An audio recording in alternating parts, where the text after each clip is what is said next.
Hi, this is Catherine Dubberly, the answer lady. Sometimes people ship carriages to Jack to work on them, and we ship them back.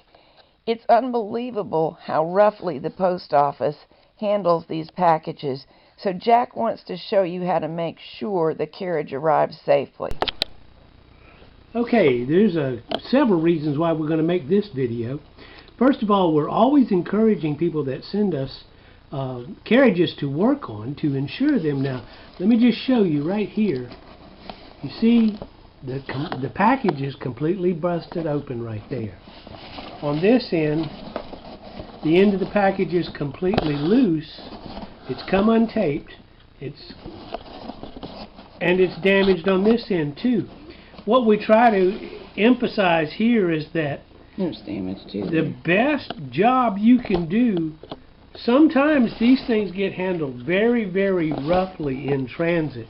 Now, another reason for making this video is we want to assure our customer, if they have a claim, that it's legitimate. Now, we've shown that there's damage to the box, and we're going to open it here on camera and let everybody look and see to make sure that there's no damage to the actual unit inside. So bear with me while I get it out. Okay, looks good so far. But now here's the thing. See, each and every one of these can be bent, they can be broken. Right here in the front, this can be bent and broken. I know from experience that foot can break. That's right, you've had to replace one. Two. Again, levers and pieces on this end. That piece right there can break off very, very easily. We really ask everyone that sends something, and when we send it back, we try to insure it so that you don't lose the value of your machine. And the fact that anything can happen in transit is a perfect reason to do the best you can at packing. Alright, when we got this carriage, the box itself was damaged. No damage to the carriage. So what I want to do is go over some of the points about packing a carriage to get it to me so that we can avoid any possibility of damage. First of all, a good thing to use is a large priority box, and what you see is this is going to have to go in from corner to corner. Now, on the edges of this carriage, look at what we've got. Area is very easily damaged on either end and right here on this side, and we sure don't want anything to happen to the handle. So I'm going to start by putting it in a plastic bag. Alright, what we've done is we got a carriage in that was packed in old t-shirts. So what we're going to do is use one of those shirts that was left over in the bottom of the box.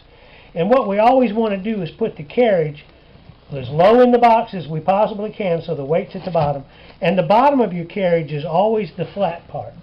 Now, because we've got some protecting to do, here's what I've done. I've taken part of a box and I'm going to wrap it once this way, and I'm going to take another part of the same box, and if you'll notice, what I'm doing is I'm just making sure that there's cardboard on the ends here, beyond the end of the carriage. And the way I'm going to make this stay put, when I worked for North American Van Lines as a packer, the guys used to tease me. They'd say, hey, this is a local move, it's not going to California. But my philosophy's always been, if I could pack it so we'd make it to California in a wagon, it'll make it to you in the mail. Alright, all this is doing is guaranteeing that my cardboard will stay put on the carriage. And I'm not really using a lot of pressure, I'm just squeezing it tight enough to get the tape around it. My favorite, duct tape. Works every time. It is a very tenacious tape that stays put. Plus, he is a man, and you all know about the duct tape thing. Yeah, they write songs about it. I know. But now, here's what we're going to do. A small piece right here, and dimple that in just a little bit. Come over to your tape so it sticks tape to tape. Now, we're going to come around, we're going to do the same thing to the other end. We're going to pinch it down just a little bit and make sure that the carriage is protected where those pieces stick out. Now, if you'll notice, we're going to have to round these corners just a little.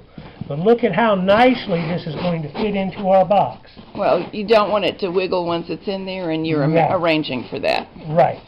We want it to stay steady. If you move the box around and it rattles, post office doesn't like it, nobody likes it. Now, a little bit of styrofoam on the top so that these shut flat to the height of the outside of the box.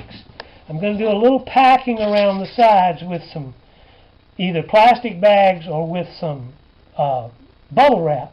But this is the height that I'm going to set so that the top of my carriage won't get any pressure on it when they stack a box on a box.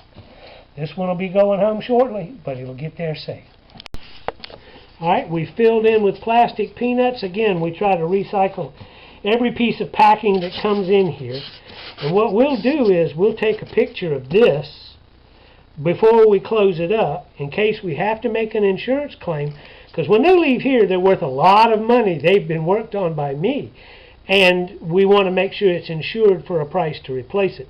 So we'll take a picture for the post office to be able to prove it was packed when it left here. Alright, I've got my piece of styrofoam taped down. I'm going to take a picture to show the position the carriage is in, and also to show that I've got cardboard reinforcing the ends of this carriage. Plastic peanuts will actually let something shift in transit when it goes by truck. But with the cardboard holding it in place, then the peanuts are just taking up air, not adding any weight. So we'll take our picture for the post office, and then I'll fill this in with a few more peanuts, and we're ready to ride.